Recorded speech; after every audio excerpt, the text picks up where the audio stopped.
Salamat sa Panginoon sapagkat tayo po ay pinagpala ng Diyos sa araw na ito na tayo muling magkatipon at muling makapakinig ng Kanyang salita. Isang biyaya ito sa kabila po ng aksidenteng nangyari. Pero marahil hindi nalingid sa inyo ang kaalaman na mayroon tayong babautismuhan. 8 sila ngayong Sunday.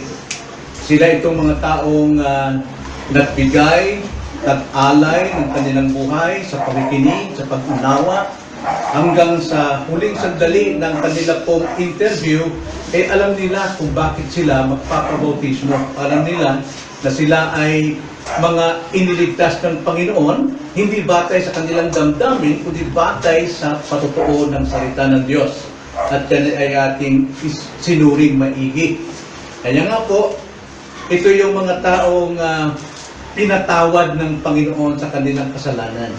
Napakaganda po na maranasan ng isang mananampalataya na siya'y tunay na mananampalataya kung siya po ay nasuri, na interview, na tanong, at higit sa lahat, namasdan noong pastor ang kanyang buhay simula nung siya'y umaten. Kung gaano siya ka-consistent sa kanyang pagsamba, kanyang pananampalataya, gaano siya kaseryoso, kasama yung pagdating sa interview. Salamat sa Panginoon sapagkat matutuloy po yung bautismo ngayong Sunday. Buti na lamang, ngayon po nangyari yung aking aksidente at hindi mismo sa araw ng Sunday. No? Mabigat siguro kung mismo yung araw na yun ang ating... Pero salamat sa Panginoon. Ang ating pong paksa ngayon, may kaugnayan po ito sa kalagahan po ng pagpapatawad ng Panginoon. Kaya inayahan ko po ang lahat na pakinggan ang tinig ng Diyos sa pamagitan ng pangangaral ng Kanyang salita. Buksan natin ang Mark chapter 2. Ang ating pong pinag-aral dito ay mula verses 1 hanggang 12. Pero ang ating pong tatalakayin ay ang verse 5 hanggang verse 9. Ating pong basahin at ating pakinggan. Ganito ang sabi. Mark chapter 2 verses 5 hanggang 9. Nang makita ni Jesus ang kanilang pananampalataya, sinabi niya sa lumpo, "Anak, pinatatawad na ang iyong mga kasalanan." Na may ilan sa mga eskriba na nakaupo roon na nagtatanong sa kanilang mga puso, bakit nagsasalita ng ganito ang tao ito? Siya'y lumalapastangan. Sino ang makapagpapatawad ng mga kasalanan maliban sa Diyos? Pagkabatid ni Jesus sa kanyang espiritu, na nagtatanong sila ng gayon sa kanilang mga sarili, agad niyang sinabi sa kanila, bakit nagtatanong kayo ng ganito sa inyong mga puso? Alin ba ang mas madali? Ang sabihin sa lumpo, pinatatawad na ang iyong mga kasalanan, o ang sabihin, tumayo ka, damputin mo ang iyong higaan at lumakad ka. Ito ang salita ng Panginoon. Nawa ang Panginoon na siya magpala sa pagkakabasa ng kanyang inspired word. Tayo manalangin. Panginoon, nagpapasalamat kami sapagkat dumako po kami sa isang paksa na napakalaga po, Panginoon, sapagkat ito pong pagpapatawad, ito po yung iyo pong pagpapayag sa mga tao ng pagmamahal, ng iyo pong pagyakap sa bawat isa na iyo pong pinatawad upang sa ganun magkaroon sila ng katiyakan ng kanilang buhay. Salamat po na sa pamamagitan po ng talatang ito, sa kasaysayang ito, ay aming muling mapakinggan ang kalagahan po ng pagpapatawad ninyo sa aming pong kasalanan. Nawa nga po mga usap kayo sa bawat isa na rinito, at nawa mahamon ang bawat isa na sila nga po ay magkaroon ng totoong kapatawaran ng kanilang kasalanan. Itong aming dalangin sa pangalan ng Panginoon Jesus. Amen. Sa isa pong palasyo, isang kwento po ito, bagamat may katotohanan din, inilabas ditong jewels caretaker ang lahat po ng batong hiyas sa lahat ng mga taong bumibisita upang mamasdan nila kung ano yung mga hiyas o mga jewels na tinatago ng palasyo. At marami pong umikot, paikot-ikot sila kung ilang oras, buong maghapon nilang minamasdan. Ngunit isa lang po ang nakapansin. May napansin siya na sa lahat ng bato na hiyas na nakapalibot doon, napakarami, kung ilang libo, isa lang ang napansin niya, na sabi niya, bakit isinama yung batong yan na masyadong malabo at hindi man lang kuminang? Yan ay parang panis, kaya alisin niyo yan. At yung caretaker, kinuha yung bato na yun at kanyang nilagay sa palad at tinakpan ang kanyang kamay at ito'y kanyang hinapuhak. Kanya itong hinaplos. At pagkatapos, saka ngayon ipinakita at nakita ng lahat kung paanong nanginginang sa kislat yung batong ito. At ang tawag sa batong yun ay sympathetic jewels. Sympathetic jewels. Now, ang pagpapatawad o forgiveness ng Panginoon, kahit gaano man kalabo ang buhay mo, gaano man kapatay na wala itong angking kagandahan, kapag iyan ay hinaplos ng pag-ibig ng Diyos bilang pagpapatawad, ang buhay ng isang tao ay kumikilang. Kaya ang forgiveness ang pinakadakilang kagalingan para sa isang makasalanang tulad natin. Sapagkat buhay mo, simula nang maramdaman mo at malaman mong ika'y pinatawad, magsisimula ang buhay mong kikinang sa kapayapaan, sa kagalakan at kasiguruhan. Bakit po? Sapagkat dito matatanggap mo ang buhay na walang hanggan. Ito ang nakikita at makikita natin sa kwento ng lumpong ito na lumalarawan din sa atin at lumalarawan doon sa mga taong pinatawad ng Diyos at ito'y kanilang ipinapahayag sa pamamagitan ng bautismo sapagkat dama nila ang pagpapatawad ng Diyos sa kanila. Dito po ang lumpo ay pinatawad ng Panginoon sa kanyang kasalanan. Tinanggap niya ang kagalingan, pisikal. Tipo ito sa ating pong espiritual na kamatayan. Ito yung larawan ng ating kaluluwa na may karamdaman na hindi kayang pagalingin sino man, anumang kayamanan, anumang reliyon, maliban na lamang sa pagpapatawad ng Panginoon. At higit sa lahat doon, sa pagpapatawad, tatanggapin mo ang buhay na walang hanggan na pangako ng Diyos. Maaaring hindi pa kapanipaniwala sa mga taong wala pang karanasan. Pero sa mga tumanggap na, ito po'y kanilang pinanguhakan. O, paano ito nangyari sa lumpo at maging sa ating buhay? Alamin natin ang kasaysayan. Nakaraan tinalakay natin ang lugar ng pagpapagaling. Naalala na? Ang lugar. Anong lugar yon? Capernaum. Na mga tao ron masyadong mayayabang, magagaling. Bagamat si Kristo laging nasa kanila, pero hindi na kinikilala si Kristo bilang Diyos. At kinu-question pa nila. At pagkatapos, narinig din natin nakaraan ang pangangaral bago ang pagpapagaling. Napakalaga pong pakinggan ang pangangaral. Hindi ka gagaling sa iyong kaluluwang kamatayan hanggat wala kang napakinggan at tatanggap na pangangaral. Dahil doon mo lamang makikilala ang iyong sarili sa pangangaral. Kaya nga ikatlo ating natalakay ang persona sa pagpapagaling. Anong persona? Persona ng lumpo. Sino siya? Inutil siya. Wala siyang kabuhay-buhay, istorbo siya, pabigat siya sa kanyang pamilya. At ngayon, tignan natin ang pagpapatawad para sa pagpapagaling. Bago siya gumaling, pinatawad muna ang kanyang kasalanan. So, may dalawang pangyayari sa pagpapatawad para sa pagpapagaling.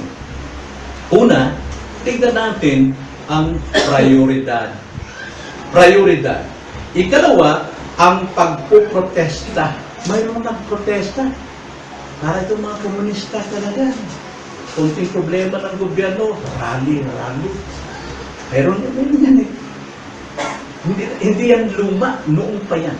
Natingnan natin, una, ang prioridad. Ano bang prioridad ang tinutukoy dito?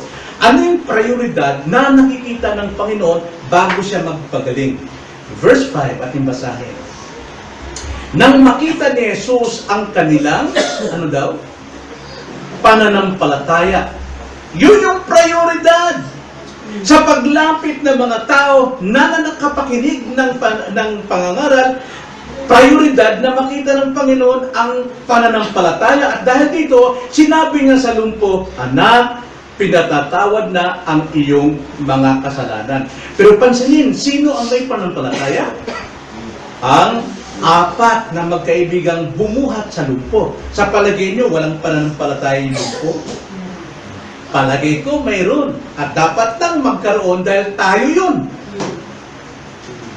At dahil doon sa apat na yun, simula ng buhatin, sa simula hanggang sa himala, palagay ko hindi matigil yung bibig ng apat na magpatotoo kung saan sila pupunta.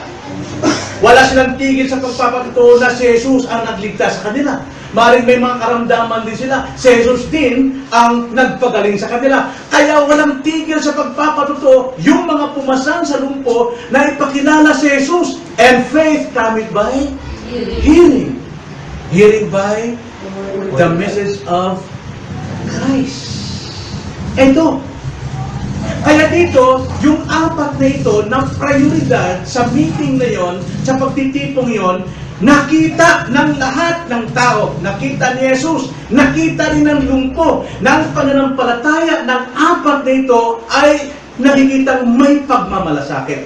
Ang totoong Kristiyanong may pananampalataya, may pagmamalasakit siya kahit sino ka pang masama o pabigat sa buhay mo. May pagmamalasakit ka. Yan ang totoong pananampalataya. At hindi lang yun, pananampalataya nila nadama ang awa. Kaya naman, pinasa nila. Sila'y nag-akay sa lumpo. Inakay nila ang lumpo. Pinasa nila. At pangatlo, nakita rito ng lumpo na talagang may pananampalataya yung apat na ito sapagkat wala silang tigil sa pagpapatotoo tungkol kay Jesus. Kaya itong lumpong ito, bago pa lamang dumating kay Jesus, mayroon na siyang alam. At ang nais na ng lumpong ito, tignan ko kung talagang totoo. Sabi nga, may kasabihan, to believe is to see. No? Pero, dito sa lumpo, hindi. To see is to believe. No? Dapat makita niya. At hindi lang makita, kundi sumampalataya siya. So mayroon na siyang panampalataya. He believes, that's why siya po ay talagang gustong makakita. Kaya ang lumpo, naniniwala ako, may pananampalataya na. Okay? Ako nung akayin ako ng misis ko, pabalik-balik sila ng aking nanay. Wala akong pakialam sa relihiyon ninyo. Bililipat-lipat kayo. Pero habang tumatagal sa kadidikdik ng pangalan ni Jesus, may time sa buhay ko na kailangan sumampalataya sa Kanya. At nawala yung aking cancer sa utak. Parang posible no, pero nangyari yan. May record ako, hospital records tungkol sa aking utak. Mismong doktor ng General Chinese Hospital ang makapagpapatotoo tungkol siya. Pero nung matagpuan na ni Jesus, nagbago na. Yan ang pananampalataya. Pananampalataya na isang taong mananampalataya, nakikitaan ng pagmamalasakit, nakikitaan ng pag-aakay kahit istorbo sa buhay, nakikitaan at nariringgan ng pagpapatotoo tungkol sa kanyang karanasan, kung anong ginawa ni Jesus sa kanya, at higit sa lahat, hindi tumitigil. Hindi ang sabi sa Romans 10:14 hanggang 17. Ito yung sinabi ni Pablo. Romans 10:14 hanggang 17. Ngunit paano nga silang tatawag sa Kanya na hindi nila sinasampalatayan? At paano sila sasampalataya sa Kanya na hindi nila napakinggan? Eh napakalaga po yung mayroong nagtuturo, nangangaral, nagbabahagi ng tungkol kay Kristo. Kaya ang sabi sa 15, at paano sila makikinig kung walang mangangaral? Kailangan may mangangaral. Lahat tayo mga mananampalataya, tungkulin nating mangaral. Utos ng Diyos ito, Mateo 28. Mangaral tayo. Hindi sa pulpito, hindi sa preaching, kundi simpleng magchismis tayo tungkol kay Jesus. Kung chismosa tayo dito sa ating buhay, i-chismis natin si Jesus sapagkat mayroon itong kapakinabangan. So, ang sabi sa verse 15, at paano sila mangangaral kung hindi sila sinugo? Ikaw ba hindi sinugo? Ikaw iniligtas ni Jesus. Ikaw'y pinatawad sa kasalanan. Ikaw ay bagong buhay. Isinugo ka ng Panginoon dahil mayroong patutuo sa iyong buhay. Kaya sabi ito, at paano sila mangangaral kung hindi sila sinugo? Ibig sabihin, paano sila mangangaral kung hindi sila Kristiyano? Kristiyano ka na eh. Sinugo ka ng Panginoon. Gaya ng nasusulat, anong ganda ng mga paa ng mga nagdadala ng mabuting balita, ng mabuting bagay. Alam nyo, we have beautiful feet as Christian. Tayo yung may pinakamagandang paa, kahit ang paa mo ay parang luya ng ganyan. Pero para doon sa mga taong nasa kadiliman, sa mga taong kailangan maligtas, napakaganda ang tingin ng inyong paa sapagkat nagdadala kayo ng mabuting bagay at mabuting balita sa kanila. Verse 16, subalit hindi lahat ay sumusunod sa Ebanghelyo. Huwag mong asahan yan, na lahat sila sumunod. Sapagkat sinasabi ni Isaias, Panginoon, sino ang naniniwala sa aming balita? Eto ngayon, sino nga ba? Kaya, ang pananampalataya ay nanggagaling sa pakikinig at ang pakikinig ay sa magitan ng salita. Malalaman mo kung sino yung maniniwala. Yun yung mga sumasampalataya. Kaya huwag kayong tumigil sa kakapagpatutuo. Kayo ay nakapag-share na. Sana nga po. So ngayon, itong prioridad ng Panginoon. Una niyang nakita ang pananampalatayang ito sapagkat nasabi sa James chapter 2 verse 17, kung ang kapatid mo ay hubad at sabi mo, magbihis ka. Kung ang kapatid mo ay gutom at sabi mo, kumain ka, magpakabusog ka. Kung wala ka namang ibinibigay, anong klaseng pananampalataya? Yan ay patay na pananampalataya. Itong apat na ito, buhay yung kanilang pananampalataya. Ngayon, ikalawang prioridad, ano yung prioridad ng una? Pananampalataya. Noong apat, pati yung lumpunan. Ngayon, ang ikalawang prioridad ay ang tinig ni Jesus. Kailangan marinig ito. Tinig ni Jesus. Tingnan nyo sa ating text. Nang makita ni Jesus ang kanilang pananampalataya, nagsalita si Jesus. Kanino siya nagsalita? Sa lumpo. Directly sa lumpo. Pero kanino siya nagsasalita? Sa lahat. Narinig ang lahat. Nasaksihan ang lahat. Na tinukoy ng Panginoon ang lumpo sapagkat maaari sa lahat ng naroon, ang lumpo lang may totoong panampalataya na siya ay mapagaling. Maraming tao po ang nagkakagulo kay Kristo, pero wala ang puso na handang magpasako kay Kristo. Mas kaya sabi diyan, sinabi niya sa lumpo, anak, kita niyo, anak, pinatatawad na ang iyong mga kasalanan. Bakit po sinabing pinatatawad? Malinaw yan sa Tagalog. Sa English, forgiven. Ibig sabihin, forgiven. Pero, tama yung Tagalog eh. Continuing. Nagpapatuloy na pinapatawad. Mismo pagdating ng lumpo, pinatawad na. Pero nung sabi ng Panginoon, pinatatawad, continue.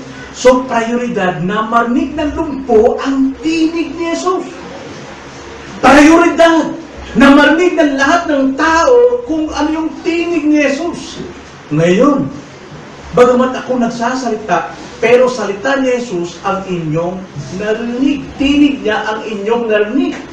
Bista nyo, sa lahat ng tao roon, isa lang ang tinawag ni Jesus na anak. Wow!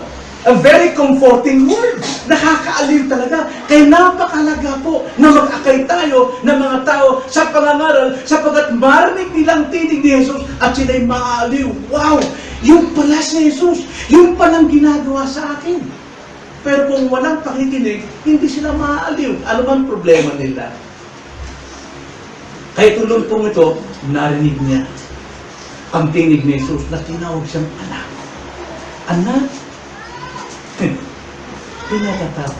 Now, tanong ko sa inyo, bakit narinig nung lalaking ito na lumpo naman siya? Ha? Bakit narinig nung lumpong ito, ay nung lalaking ito, lumpo siya? Nakakarinig ba yung lumpo? Tama. Lumpo siya, pero hindi siya bingi. Hindi siya pula. Pero marami sa atin ang may malinaw na mata, malalaking tenga, pero lumpo sa pakikinig.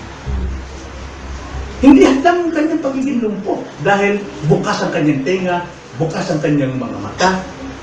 Hindi rin siya pipi para hindi makarinig. Yan ang kahalagahan po na mag-akay tayo ng mga tao sa pangangaral. Bakit? Maririnig nila ang tinig ni Jesus. Yun ang prioridad. Prioridad, pananampalataya, una. Pangalawa, tinig ni Jesus. Kailangan ang pangangaral. Paano sila sasampalataya kung wala silang napapakinggan? At paano sila makapakinig kung walang nangangaral? At paano mangangaral kung hindi sa sinugo, kung hindi sa Kristiyano? Then, ikatlong prioridad, katiyakan. So, unang prioridad, pananampalataya. Ikalawang prioridad, tinig ni Jesus. At ikatlo ay katiyakan. Yan ang gusto kong matanong sa ating kapatid na si Gidong. Alam kong may sibol siya ng biyaya, pero hindi pa niya ma-pinpoint ano ba talagang ginawa ni Jesus sa kanya. Kaalaman lang, maaaring na-memorize lang, narinig. Pero gusto ko sa mismo sa kanyang sarili, naranasan niya talaga ang tinig ni Jesus. Naranasan niya talaga ang panampalatayang kaloob ni Jesus. Upang maranasan niya, ang ikatlo, ang katiyakan ng pagpapatawad ni Jesus. Bakit tiyak? Ang tao ito, itinawag siyang anak. Tinawag siyang anak. Now, alam natin, dalawang klaseng anak. Anak ni Abraham sa physical, pero anak sa spiritual. Pero hindi pinanggit dyan. Kundi, ang sabi ng Panginoon, anak. Pag tinawag ni Jesus Christ ang anak, hindi anak ni Abraham ang tinutukoy, kundi anak na may pananampalataya. Kaya naman, nung tawagin siyang anak, anong karugtong na sinabi ni Jesus? Anak, anong kasunod? Pinatatawad na ang iyong mga kasalanan. Your sin has forgiven you. Is forgiven you. Kaya nga, nagkaroon siya ng katiyakan. At alam niyo ba ang nangyari? Alam niyo ba ang nangyari itong lumpong ito? Nung narinig niyang tinawag siya ng Panginoon na anak, at narinig niya na siya'y pinatatawad, anong nasa isip ng lalaking ito? Bumalik sa kanya yung kanyang nakaraang mga kasalanan kung ano yung naging sanhi ng kanyang pagkalumpo. Nanumbalik yung dati niyang ugali, nanumbalik yung dati niyang mga ginagawang kasalanan, nanumbalik ulit karumal-dumal niyang ginagawang kasalanan. Tulad sa akin. Nung makarinig ako ng pangangaral noon, nanumbalik sa akin, Lord, hindi ako dapat patawarin. Sapagkat marami akong nasaktang tao, marami akong nagrabyadong tao, marami akong nautangan ng buhay ng mga tao, labas-pasok ako sa kulungan. Pero, noong sabihin ng salita ng Diyos na, ang sino mang nagpahid ng kanyang kasalanan pinapatawad, naniniwala ako. Tulad na sinabi ng Panginoon ito, anak, pinatatawad na ang iyong kasalanan. Yun po kailangan natin marinig, katiyakan. Kaya, nasa isipan niya, balik ang kanyang kasalanan. Sapagkat hindi ka mapapatawad ng kasalanan hanggat ang pagpapatawad ay hindi babalik sa pinakaugat ng problema mo sa buhay. Anong problema ng lumpo, ng lalaki ito? Lumpo. Anong sanhi? Kasalanan. Kasalanan. Gaya nga sinabi ko, marami kong karamdaman, mga imposible. Kung sa biyaya ng Panginoon. Nawala yun, pero hindi ko ibig sabihin, hindi na magkakasakit. Magkakasakit pa rin tayo. Kaya yan ang kahalagahan ng pakikinig, ng pangangaral ng salita ng Diyos, sapagkat ang salita ng Diyos, salita ni Kristo, ang iyong napapakinggan habang ito'y pinapaliwanag. At kapag nauunawaan mo ang ipinapaliwanag, nagkakaroon ka ng panampalataya at yon ang paniniwala. Ngayon, matibay ang iyong paniniwala. matibay ang iyong pananampalataya batay sa napakinggan mong katotohanan. Hindi batay kung ano minana mong aral sa relihiyon. Yan ang kalagahan ng pakikinig ng salita ng Diyos. Kaya nga, hamon ko sa mga narito, maaaring matagal na kayo nakikinig, pero anong klaseng pakikinig, paraan ng pakikinig ninyo? Bakit hanggang ngayon, hindi niyo pa makita si Jesus? Ba't hindi hanggang hindi niyo pa rin maunawaan na napakadakila ng inaalok ng Panginoon sa iyo na kapatawanan? So yun yung unang prioridad. Yun yung unang hakbang, prioridad. Ikalawa, ang pagpuprotesta. Verse 6 hanggang 8, ating basahin.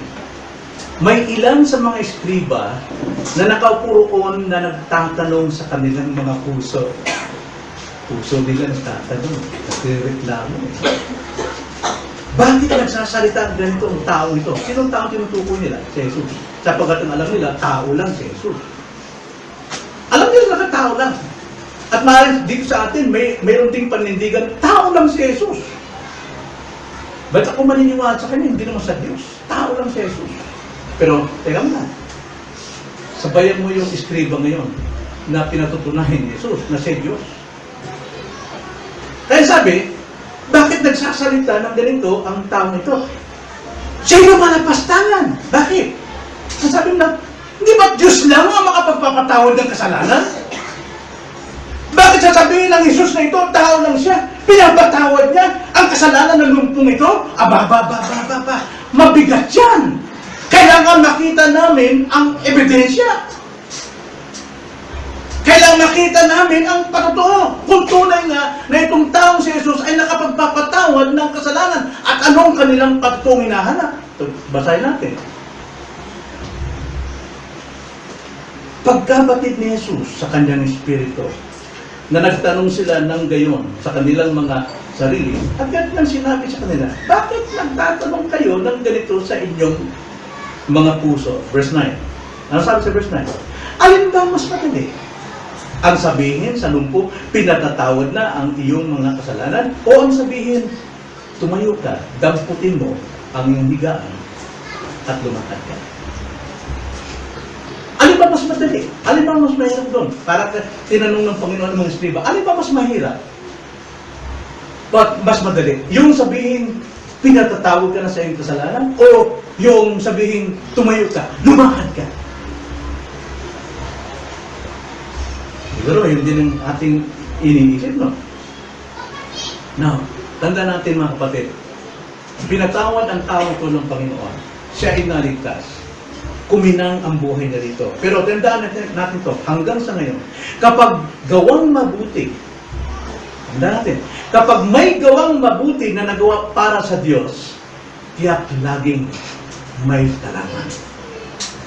Tiyak laging mayroong critics. Tiyak mayroong laging naninira. Tiyak laging mayroong namimintas. Niwala ka dyan. Siyempre! Medyo duda siya. Naniniwala kay Jesus, pero duda siya sa gawa ni Jesus. Huwag natin gawin yun. Baka tayo yung tinatawag mga eskriba. Bakit ba? So may salarin dito eh. Sino yung salarin dito? Sa gawang mabuti ng Panginoon at sa gawang tinanggap ng lumpo. Ang mga eskriba. They are the criminals here. Sapagkat ang sabi na sa verse 6, may ilan sa mga eskriba na nakaupuroon na nagtatanong sa kanilang mga puso. Yung nagtatanong, hindi yung, ano pangalan niya? Hindi, reklamo. Pwede yan. Hindi dapat mangyari yan. Kilala ko si Jesus, taga rito yan eh. Kilala ko ang kanyang nanay, si Maria, kilala ko ang kanyang mga kapatid na babae, kilala ko ang kapatid niyang mga lalaki, kaya dito sa Capernaum, hindi na tinatanggap. Kilala namin yan. Yung pagtatanong dyan, pagprotesta nila, hindi ito nagtatanong na, ano ba? Kundi, sila ay lumalas. Natanda natin, karamihan po ng namimintas o pamimintas ay nagmumula sa mga relihiyoso. Ako talaga mahal ang Diyos. ako talaga mahal ng Diyos. Mahal ko talaga ng Diyos. Alam ko yan eh. Alam ko yan. Mga religyoso, maging sa ating panahon ngayon. At masakit pa, nandyan mismo sa circle ng mga naligtas na. Ligtas na, pero ang kanilang pagka-religyoso ay tila religyoso sa labas. Hindi sa pagiging true believers of Christ. Ngayon, ang mga eskriba na namimintas dito ay reminder sa atin. Ito'y malaking paalala sa atin sa gawa ni Satanas. Sapagkat si Satanas, inihahayag niya ang kanyang secret weapon na masama, na siyang hinayakap naman nito mga taong nasa matataas na posisyon. Dahil mga taong nasa mataas na posisyon, dapat lumuhod ang lahat sa kanila. At sila nagpapagalang ng lubha. Kaya hindi sila makapaniwala rito kay Jesus. Sino ba si Jesus?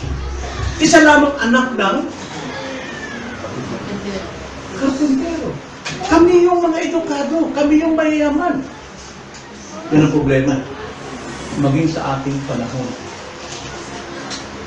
Kaya ang pamimintas nandun sa mga relihiyoso na mga itinataas ng gusto ng sarili. So ano yung reklamo nila? Anong apilan nila? Verse 7. Ang apilan nila, bakit nagsasalita ng ganito ang tao nito? Sino marapastangan sa Diyos? Sino ba makapagpapatawad ng mga kasalanan? Maliban sa Diyos lang. Sinasabi. Diyos lang ang makapagpapatawad ng kasalanan. Now, tingnan nyo. Sila mismo nagsabi sa kanilang bibig, Diyos lang. Nasa bibig nila na si Kristo ay Diyos lang. Turing nila si Kristo ay Diyos lang. Ano? Hindi talaga sila naniniwala. Pero mamaya, maniniwala sila. Dahil,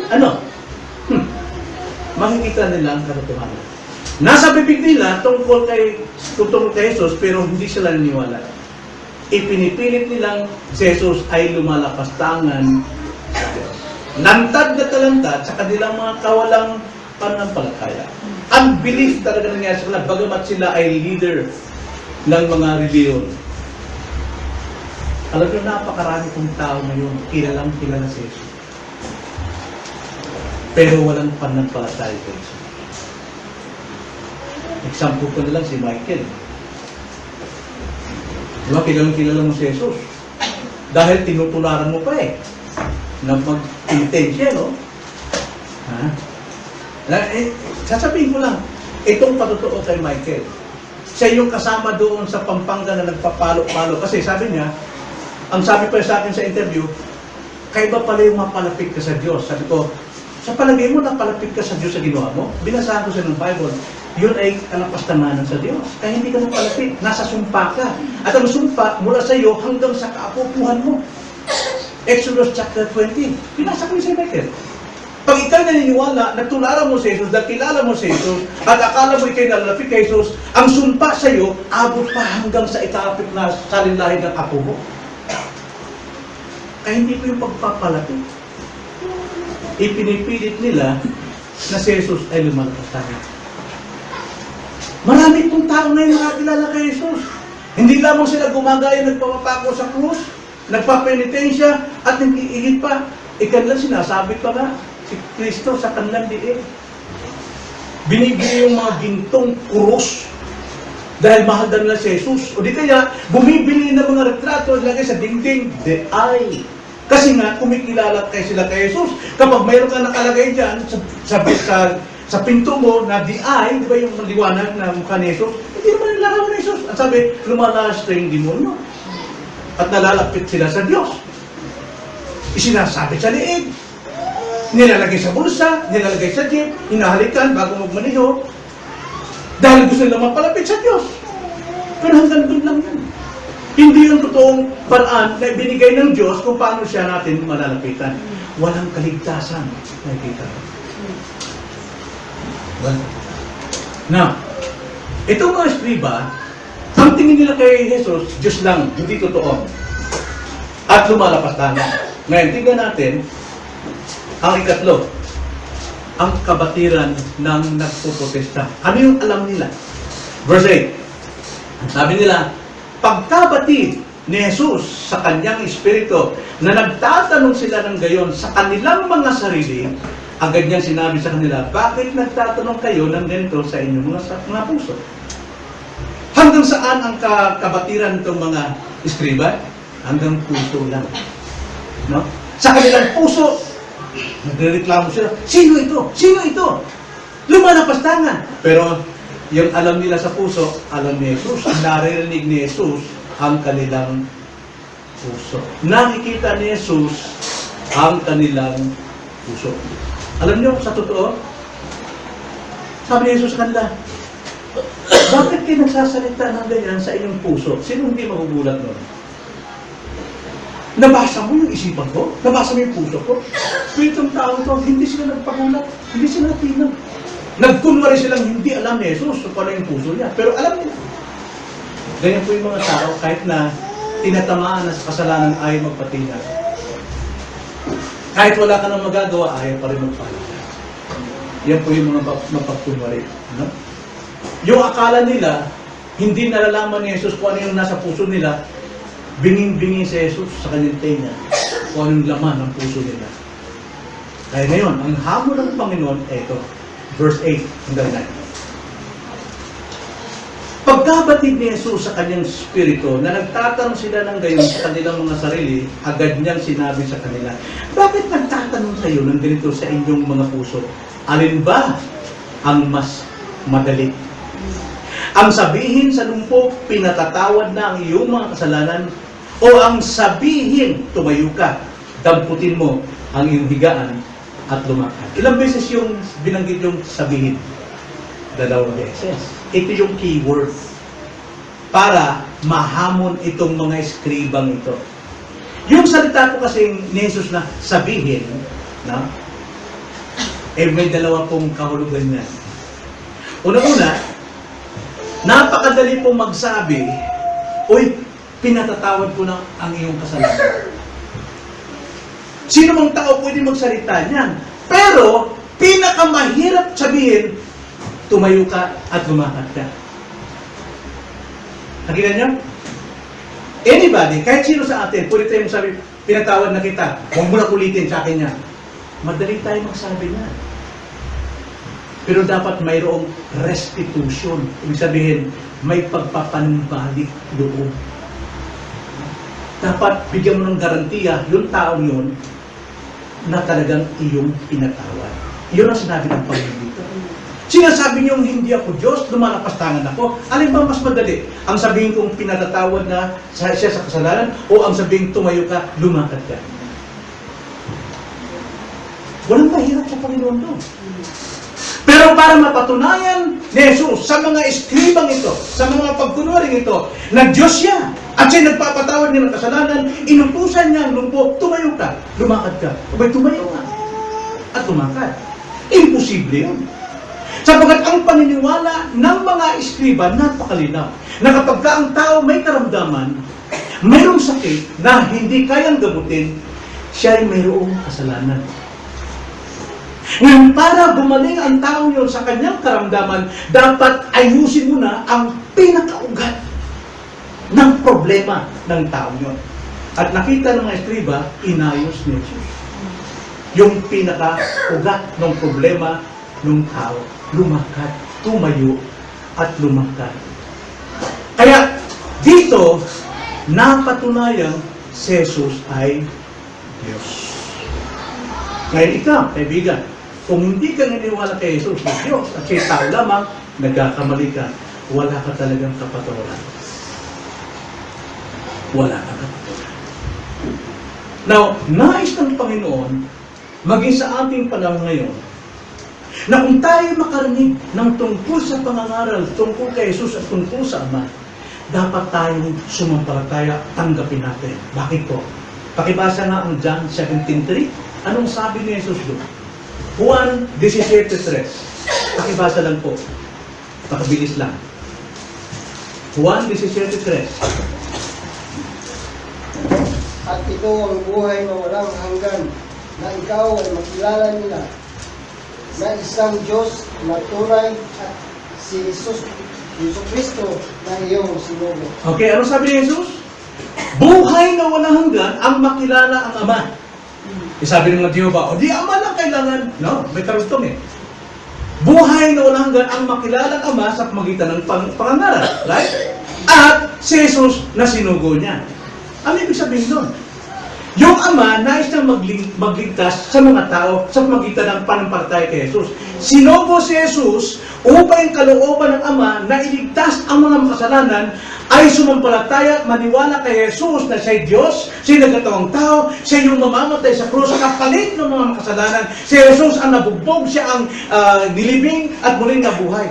Siyang sinugo ng Ama. Hindi ang Ama ang napako sa cross. Hindi ang Ama ang siyang nalibing. Kundi si Jesus na sinugo ng Ama. Sapagat walang ibang pangalan sa silo ng langit na ibinigay ng Ama na sukat ikaligtas ng mga sumasampalataya maliban sa pangalan ni Jesucristo. At yan ang gustong iparating ng Panginoon sa mga eskriba. Na sana maniwala sila. Alin ba mas madali?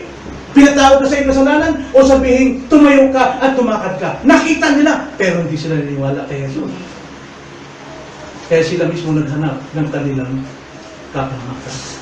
So hindi pa rin sila kumbinsido. Natin yung sabi sa John 10:30. Pakibasa ang John 10:30. Bakit dapat silang sumampalataya kay Jesus? Na siyang sinugo ng Ama. Sige, basa. Ako at ang Ama ay iisa. Ang Ama at si Jesus ay isang Diyos. Pero si Jesus sa kanyang persona sinugo ng Ama upang ang layunin ng Ama na magligtas sa mga makasalanan ay makita kay Jesus at si Jesus lamang ang kanilang sampalatayanan pagdating sa kaligtasan. Sapagat walang ibang sinugo ang Ama para sa kaligtasan ng mga taong sasampalataya. Sapagat hindi ang Ama magpapakita, sapagat sino bang makakita kahit sinag ng Ama mamamatay. Kaya nga nagkatawang tao ang Diyos na sa pamagitan ni Jesus upang makita, maranasan, makasama, marinig ang kanyang pangangaral at siya ang kapalit ng kabayaran ng kasalanan. Sapagkat ang sabi ni Jesus, ako at ang Ama ay isa. Pero ang mga eskriba, anong kanilang paliwanag? Verse 7 sa ating text. Bakit nagsasalita ng ganito ang taong ito? Siya'y lumalampas tangan. Sana hindi po yan marinig sa inyong puso ng kawalang pananampalataya kay Jesus. Pero para sa mga tao na ipinalapit ng Ama kay Jesus, sapagat walang tao makakalapit kay Jesus malibang loobin ng Ama, ang mga taong ito ay tiyak mapapatawad sa kanilang kasalanan.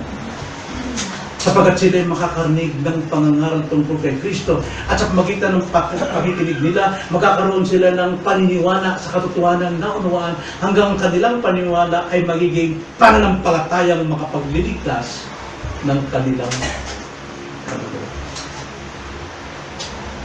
So ano pong leksyon ang iiwanan natin? Alam niyo po, napakalaga po yung huling-huling tinalakay natin na walang makakalapit kay Jesus malibang loobin ng Ama. Sa mga yun po, paano siya nakalapit kay Jesus? Napaka natin ba? Gumamit ang Diyos ng instrumento. At ang instrumento ng Panginoon iba't ibang paraan para mapalapit ka kay Kristo. Maring asawa mo, maring anak mo, maring kapitbahay mo, ang siyang magtatanong sa'yo, magbibigay ng kalaman kailangan mo sa Jesucristo. Pero dito, apat na magkakaibigan. Silang ginamit ng Ama. Sapagkat, sino bang lumpo makakalapit kay Kristo? Hindi siya makakalakad. Pero hindi sa bulat. Hindi sa bingi. Hindi sa pipi. Ang laki po ng pag-asa. Hindi sabi sa John 6:37, pakibasa na ulit. Para malaman natin, bakit ka naririto? Hindi dahil inakay ka. Kung di nag-akay sa'yo, yun ang instrumento ng Ama para makalapit ka kay Kristo na ipinapangarang na yun. John 6:37, pakibasa. Ang lahat na ibigay sa akin ng Ama ay lalapit sa akin. At ang loob lumapit sa akin, kailanman ay hindi ko itataboy. Yan. Pag ikay lumapit kay Jesus, na mayroong paniniwala, hindi ka talaga tataboy. Pero kung tulad ka sa eskriba, sino siya? Yung malapastangan, doon pa lang tinaboy ka na. Pakibasa ang verse 44, karugtong pa rin dyan. Inulit pa ni Jesus. Walang taong makakalapit sa akin, malibang ilapit siya ng Ama, na nagsugo sa akin, at siya'y muli kong bubuhayin sa huling araw. Okay. Sino daw naglapit sa tao kay Jesus? Ang Ama.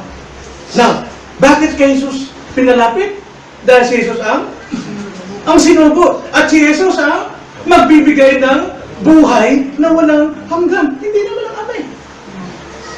Ang Ama nagsugo, for God so loved the world that He gave His only begotten Son, that whosoever believe in Jesus shall not perish but have everlasting life. Pakibasa 65. Karugtong pa rin yan. Verse 65.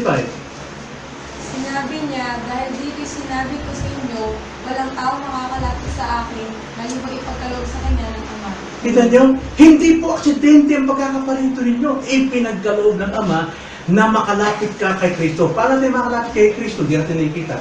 Sa pamagitan ng pangangaral ng salita ni Kristo. At ito ang napapakinggan ninyo. Ngayon, kailan nyo nalaman ito? Ngayon lang. Noon hindi nyo alam. Kaya ngayon, nagkaroon kayo ng paniniwala. At ang paniniwalang yan, ang siyang magiging pananampalatayang makapagliligtas sa iyo. Kaya napakalaga po ang pakikinig. Dahil ang pakikinig po, hindi po aksidente yan. Niloob ng Ama na makapakinig ka. Kaya nga naman, kung ang puso mo tulad ng eskriba, lapastahan niya. Di mo, inimbitahan ako ng kapitahe po dun sa church nila, kanukuhan yung ginagawa nila yun. Ay, eskriba yun. Wala kang magtatanggap. Pero kung sabi mo, ano mo sa pangangaral mo, parang naiintindihan ko talaga eh. Nakilala ko si Jesus, gano'n palang ginawa na Jesus, at gano'n din ako. Ba't kailangan ko talaga ng Diyos? Sabi ko sa'yo, nandiyan ka na. Pangasit ka. Ang tanong ko, ikaw ba'y lumapit na kay Jesus? Hindi paglapit sa rebulto, kundi paglapit kay Jesus at magitan ng pananampalatayang buhat sa iyong pakikinig ng katotohanan. Pag sinabi mo, napakinggan ko salita niya, ako'y naniniwala. Ibig sabihin, lumalapit ka sa Kanya. Lumalapit ka sa Kanya. Pansinin niyo, yung lumpong ito, may 4 na nagmamalasakit. Pumasan sa Kanya. Tagal na panahon yun. Tagal na araw yun. Hindi natin alam. Maring kabilang ibayo siya. Milya-milyang tinawid nila kabundukan para lang dalhin ang taong ito. Nagkasugat-sugat ng kanilang mga gulugod na sa mga bato, pero pinagtiisan nila. Sino yung taong nagtiis sa inyo? Sino yung taong pumasan sa inyo? At sino yung mga taong gumib up sa inyo? Kung may tao mang sumuko sa inyo, tandaan nyo, may mga taong nagtitiis para sa inyo. Kaya tignan nyo kung sino yung nag-aakay sa inyo. Pag mayroong nagtiis sa inyo, ibig sabihin, ang laki ng pag-asa. Hindi ka tulad ng mga eskriba na reklamador na lumalaban kay Kristo. At kung ikaw ay napansin mo, ikaw ay inaakay na ng mga taong pumapasan sa iyo, alam nyo? Alam mo dapat mong gawin? Maniwala ka na. Believe, and you shall be saved. And you will be saved. Maniwala ka. Huwag mo nang pagmatigasin ang puso mo. Huwag mo nang patigasin ang iyong sarili. Gusto mong gumaling? Natandaan nyo, kahit ang ganda ng katawan nyo, lusog-lusog nyo. Pero may sakit ang kaluluwa nyo. At ang sakit niyan, walang kalutasan maliban kay Kristo. Kung ayaw mong gumaling, ayaw mong maligtas.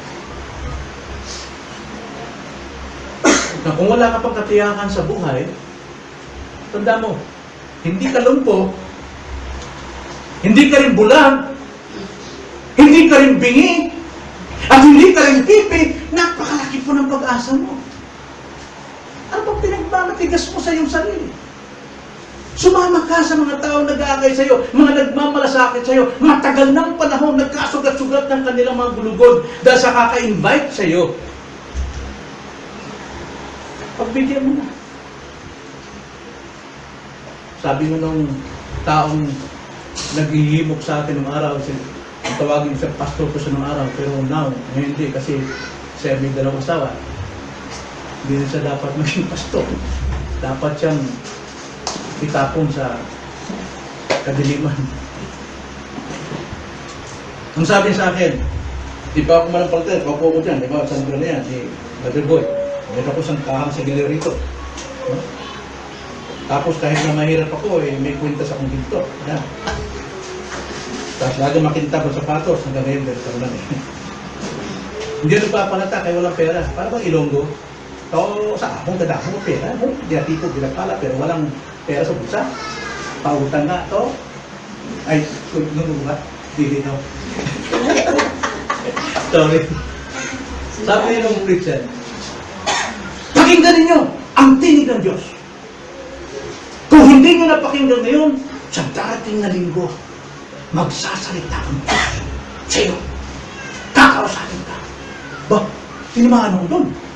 Ba, hindi pa nakakaroon ng tinig ng Diyos. Ano bang tinig ng Diyos? Maliit kaya? Malaki? O ano? Paus? O matinig? Gusto kong matin sa Sunday. Nung matin ako, nakaupo ko dyan. Habang nagpipreach, naantok na ako. Sabi ko, hindi pa naman nagsasalita ang Diyos, ha? Pero pinaliwanag sa bandang huli. Narinig niyo yung tinig ng Diyos. Yung salita niya na aking binabasa at ipinapangaral, yun ang salita ng Panginoon na mangusap sa'yo. Ganun ba? Sabi ko, hindi ko napansin yun. Kaya alam niyo, bandang huli sabi ko, Lord, kung sa Madyungan, simula umaga hanggang alas 12, simula alas 12 ng gabi, hanggang umaga, mula umaga hanggang susunod na araw, sa linggo ako noon nandun sa Madyungan, napagtitis ako, ito pa kayang 1 oras lang. Subukan ko nga. At nung nasubukan ko, talagang binuka ko yung mata ko. Doon ako namulat sa kalutuhan. Kaya akala ko sa inyo, hindi ka lumpo, hindi ka bini, hindi ka pipi. Subukan mo. Pakinggan mo. At kung ikaw naman ay napatawad na sa iyong kasalanan, huwag ka nang bumalik sa pagkakasala. Huwag ka nang bumalik sa pagkakasala. Babalik ka yung napakabulat at napakabagong buhay. Ngayon, binibigay siya ng Panginoon like sympathetic jewels, kumikinan. Mayroong haplos ng Panginoon. Manatili ka dyan. Mahalin mo ang bago mong buhay. Kayo, nag-commit ang inyong sarili kay Kristo. At kayo ay magpapabautismo. Papakita nyo lahat, ako ay Kristiyano. At mapapatunayan ng lahat ng mga tao, lahat ng miyembro ng iglesia, kahit saan sila pumunta. Si Melvin, Kristiyano yun. Kilala ko yung nasaksyan ko yung kanyang pagsunod sa kalooban nito. Mahalin ninyo ang bagong buhay. At huwag nung kalimutan, ibahagi ninyo sa iba ang parutoong ginawa ng Diyos sa inyo. Huwag kayong manahimik. Malaki ang pagkakautang ninyo sa mga makasalanan. Dahil sinabi ni Pablo, malaki ang pagkakautang ko sa mga Griego at sa mga Hudyo. Kaya hindi ko kinahiya ang ebanghelyo ng Diyos sapagkat ito ang kapangyarihan ng Diyos na ikaliligtas ng sumasamba. Mangaral tayo. Mangaral tayo. Panginoon, salamat po sa inyong mga salita. Tunay, Lord, kami po'y mga nasa lusak ng kasalanan, nakalubog sa putik po ng karumihan. Wala kaming kinang, Panginoon. Kami po'y malabo. At kami po'y karapat-dapat lang sumpain, tanggalin, Panginoon, na huwag isama sa mga brilyante. Ngunit sa inyo pong haplos, Lord, nagsimula pong kumislap at kuminang ito ng kagalakan, bagong pag-asa. Nawa nga po, mahalin namin ang bagong buhay nito. So, aming dalangin sa pangalan ng Panginoon Jesus.